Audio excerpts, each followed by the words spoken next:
Hello, welcome or welcome back to Heretic Owl Tarot. My name is Liz and I will be guiding you on this journey today. How many? Okay. These cards are like coming out fast. This anyway, I didn't really have a plan for the reading. I was just gonna, take the cards that came out, and these came out quick. So anyway, what was I saying? This is the reading for Leo, wherever Leo shows up for you.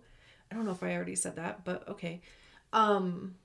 If you haven't done so already, I would absolutely love it if you subscribed to my channel. Either way, I'm glad that we are all here. We have the Four of Pentacles, the Eight of Swords, Ace of Wands, Eight of Wands. We have two eights out here. Queen of Pentacles, High Priestess, Judgment.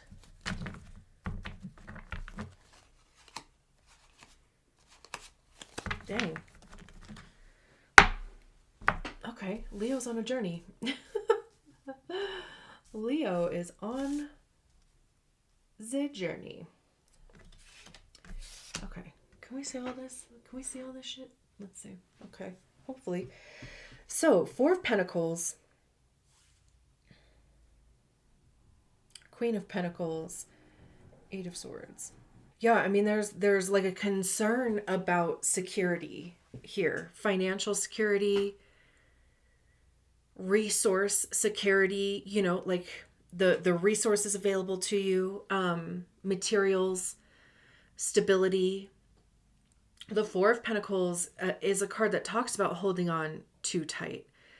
But, we start kind of hanging on to our coins a bit more when we're heading into that scarcity mindset, or just again, it's like really only buying the essentials, like most of us are doing right now, right? Like there's no luxuries being purchased at this time.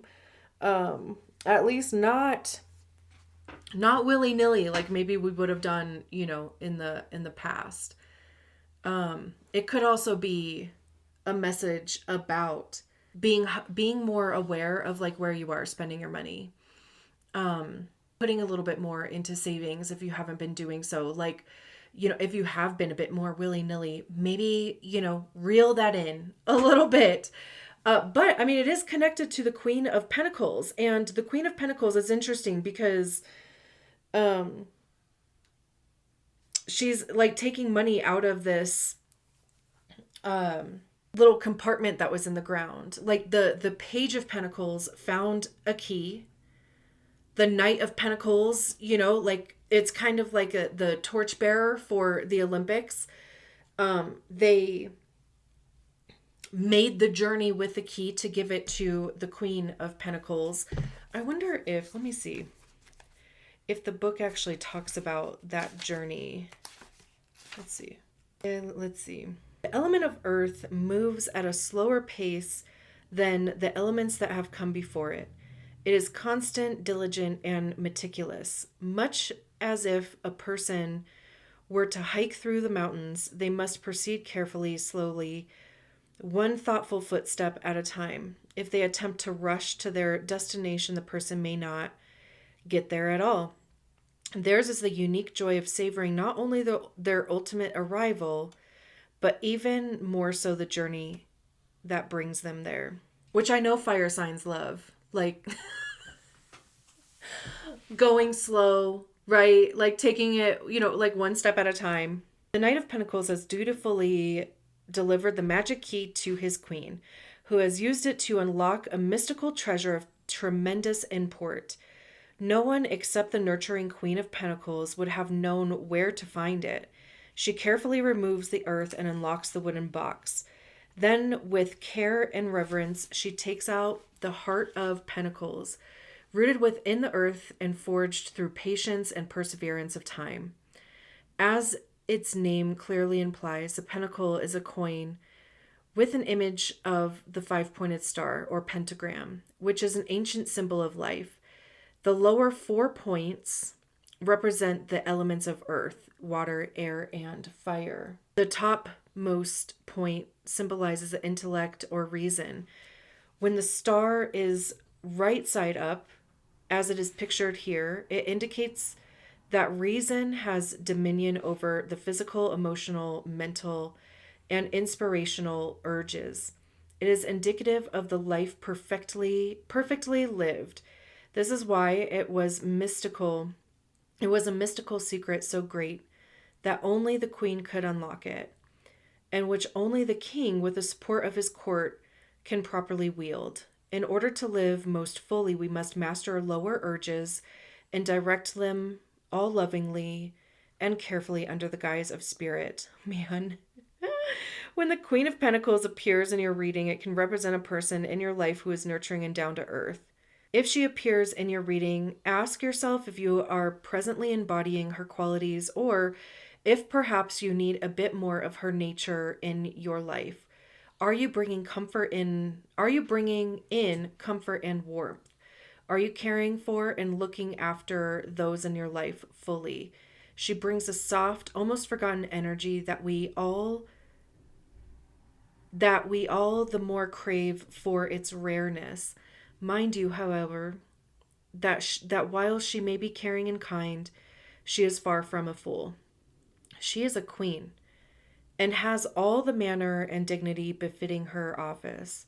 She is also a resourceful and grounded person, independent and confident in her nature, and she can confer those qualities to you. Okay, geez.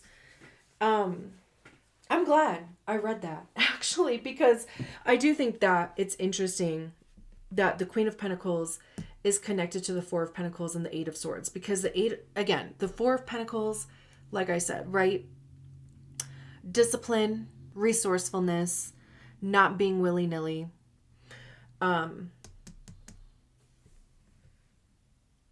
Squirreling away. But also too, like even, finding purpose in that. And also too, this other quote that I heard the other day was that you have to be more committed to your vision of your future than you are to the person you currently are or the person that you have been in the past. Like you cannot make the same decisions that you have made in the past and have got you to where you are now, which it may not be a bad thing, right? I mean, it's not. But if you see a different vision for your future, then you have to be more committed to that, which is a Queen of Pentacles to me, than you are to being the person you have been, which means making decisions that maybe in the moment kind of suck, like again, like not spending money on luxuries. And I'm only bringing up money because we have two Pentacles cards here, right? Like not drawing from your resources, like for a little while being a bit more, again, discipline just keeps coming to mind. The Eight of Swords, you hate that. Me too. Oh, me too. But also like that quote that I just said about having to be more committed to your future and the vision of your future than you are to your current self or your past self. That shit hurt. Well, it hurt, but I was gonna say hit me in the gut because I was like, oh, you have a point, right? Like the Eight of Swords is a self-inflicted mind prison. I mean, truly, it's like analysis paralysis. Like this person is all like wrapped up here thinking that it's going to be this way forever, or that there's no way out, or whatever the case may be. But it's not. Like truly, the message behind the Eight of Swords is that you're literally one decision away from changing your mind. I mean, you're the one who gets to decide what perspective you want to have over this. Like, is it empowering and beneficial and whatever, to display this discipline, to save money, to whatever, right? to cancel a couple subscriptions, or, you know, not go out to eat as often or whatever, right? Those small sacrifices, you know, it's like the benefit or the payoff for them, you get to decide how you feel about that. Like, you know, are you going to be grumpy about it, or are you going to be like, no, like, this is temporary. It's literally just a stepping stone. It's literally just an energy that I'm working through. And if I do want to get where I see myself going, then I do have to do this now. And it really will only benefit you in the long run. And I mean, we know that here, even with the awakening card being out here, even with the high priestess being out here. The high priestess is our direct connection to our star player, our higher self, God, source divine, if you believe in a higher power, you know, that direct connection to our intuition, trusting yourself, trusting your vision. Also, I wanted to point out that except for the Four of Pentacles, all of these people on this card are depicted as a feminine. You don't have to be you know, feminine person. I mean, we all have feminine energies anyway, right? But like, you don't have to be gender-wise feminine. But it's interesting. I do feel like this is all the same person, except for this Four of Pentacles. Somebody could be hiding something from you. Somebody could be, it's almost like limiting, or, like, it doesn't feel like somebody's stealing from you. Like, I feel like the Seven of Swords would maybe be out here if that were the case. But even just how, like, they're hiding behind the pentacle, right? They're sitting on a stack of pentacles. Like, you know, this could also be wage theft, but in the sense of, like, you're not getting paid what you are worth. And as crazy as, like, the job market is right now, there could be a position out there, like, if you looked, that would pay you what you're worth, and you would have more of a sense of security and stability. So there's that. And also, I mean, the Eight of Swords could be, you know, guilt of leaving a position. You know, like, some people, they do feel guilty about, like, you know, because maybe they have a decent relationship with their boss, or they understand the workings of the company that they work for, and, oh, you know, they can't really afford to pay me more. Okay, that's not a you problem. That is a them problem. You are responsible for your own security and stability, right? So, like, if you're holding yourself back, that's really not fair to you. Seeing your own worth. This could even be holding yourself back because, you know, there's a blockage somewhere in your mind that has to do with your sense of worth, what you believe is possible. And I believe that the High Priestess is here to, like, show you what that is, even just to bring that to the forefront. Even, you know, there's all these keys on her belt here, this chain. And it's interesting that this Queen of Pentacles, you literally used a key to open this chest and find this pentacle. And too, that it was talking about, what did it say? Let's see. What did it say about, when the star is right side up as it is pictured here, it indicates that reason has dominion over the physical, emotional, mental, and inspirational urges. It is indicative of the life perfectly lived. So, when the High Priestess appears in your reading, she brings forth a period of spiritual enlightenment. And whereas before, through the Magician, we had the desire to create and bring things into being, the High Priestess has the power of unseen forces to manifest these desires. Nevertheless, do not forget that she is a figure who lives within the shadowy realm of the night. Therefore, be aware of her influences that her influences are sometimes hidden and can come through unexpected avenues. I mean, like I was saying, like, there could be something being kept from you in some capacity, and that'll come to light. It could literally even be, again, you changing your mind. I don't really think that it would be something that would surprise you. It's probably something that you already know, but like just haven't wanted to accept. But also, like, by doing so, right? By seeing it, by understanding it, by uncovering it, it like opens the fucking, like, look at over here, right after the High Priestess, the Ace of Wands, a brand new spark of inspiration. There's this phoenix here that's risen from the ashes. This is kind of the ashes over here. The Awakening card. They're literally shedding their skin. They've grown wings, right? This is like the ultimate transformation. Think butterflies, right? Where they create their own chrysalis. They go in there, they turn to goo, and then they restructure themselves, metamorphize or whatever into beautiful butterflies. And then they have to get themselves out of that chrysalis. Same as this person in the Awakening card. Anytime too I see anything that sheds skin, I always think of the fact that, why do things shed their skin?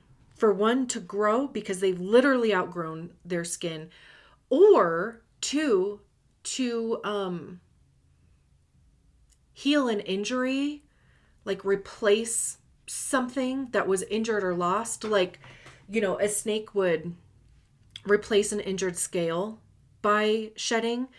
Like tarantulas, they shed, and they'll like regrow their fangs, or whatever, a foot or something. Like, I'm trying to think of like the videos that I've seen about tarantulas. But anyway, so yeah, and staying in that skin, if they didn't shed it, would suffocate them. So we have this, almost like keeping yourself small too. Or again, it could be somebody else trying to keep you small because of the value that you bring to their lives, to their businesses, to your position, to the relationship, to whatever it is, right? But they would want to do anything in their power to keep you there, instead of you finding your own worth, discovering, accepting your own worth, keeping you in a state of confusion or guilt or obligation, whatever, right? But then the queen, or the High Priestess, divine truth, your own intuition, the Ace of Wands, brand new spark. There's that fire, right? We're kind of stuck in this like earth energy over here, which, like I said, fire signs love like slow shit. And but now your element. The phoenix is a bird that has long been associated with the cycle of the sun, bro. And you guys are ruled by this. Man, this is why I love tarot. Legend recounts that it can live for hundreds of years before bursting into flames and dying in a brilliant blaze of color and light. Then, just as suddenly as it fell, a fledgling creature rises from the ashes, reborn and renewed. The Ace of Wands is a card of inspiration and burgeoning activity. I feel like I'm not saying that right. When this card presents itself in your reading, it signals a period of creativity and fresh ideas. This is a propitious time to begin new projects that require dynamic energy. Yeah, it's like literally returning to your own element, using it differently.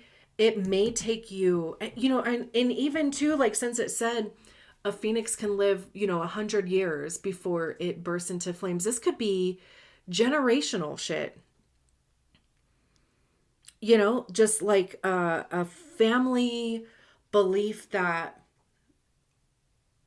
mediocre is great, or You find something, you stick to it, whether you like it or not, you know, whatever. But this is like truly, you could be a generational breaker. Oh my gosh. And then again, the awakening card here. This is Pluto, which is an Aquarius, which is your opposite sign. So depending on, you know, if you have any placements at the beginning degrees of Leo, like, you know, 0 to like 2-ish, 3-ish, 4-ish degrees Leo, Pluto is directly opposing that. Pluto is a planet of, I mean, literal transformation. It's like the whole life cycle, birth, life, death. But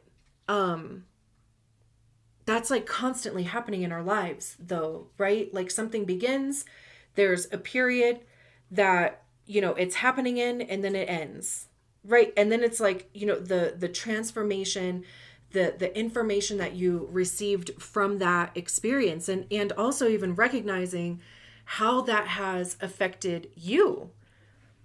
Because truly too, like if you think about it, right, like everything that's ever happened in our lives, especially in childhood, does affect our adult lives. There's an opportunity here for transformation. I mean, truly expressing yourself authentically to yourself. I mean, literally shedding a skin here. You've outgrown a way of being, spreading your wings and flying, like, you know, all of speaking of spreading your wings and flying, the last card is the 8 of Wands, and there's like all these geese that are migrating on it, and it talks about taking actions to move forward. You know, geese migrate based on season, right? So they're flying, you know, like winter time.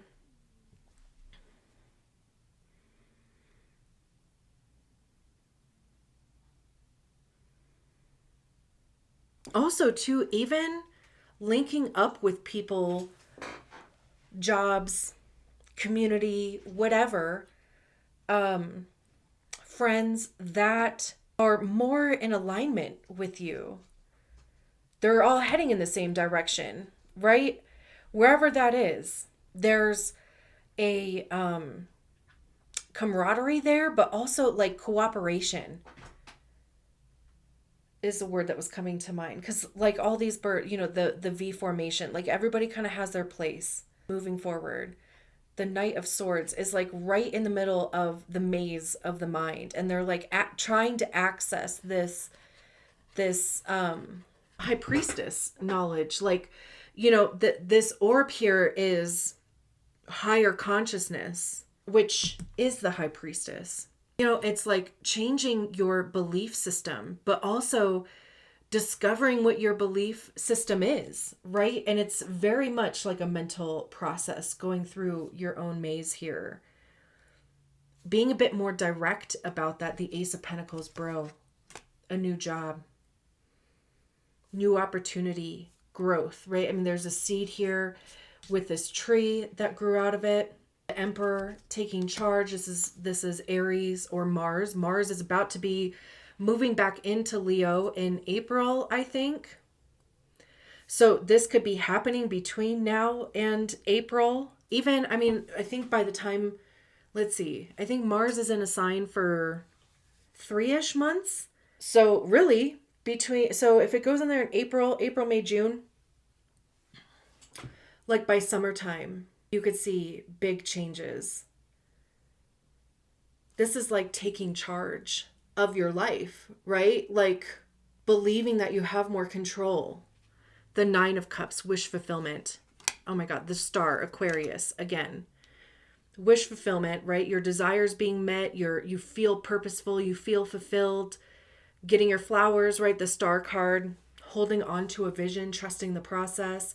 Again, you know, there could be this influence from Pluto being on the other side that's just kind of, you know, creating that tension, that tug of war thing. I love this. I'm going to leave it there. Thank you so much for allowing me to read your cards. I'll talk to you soon. Bye.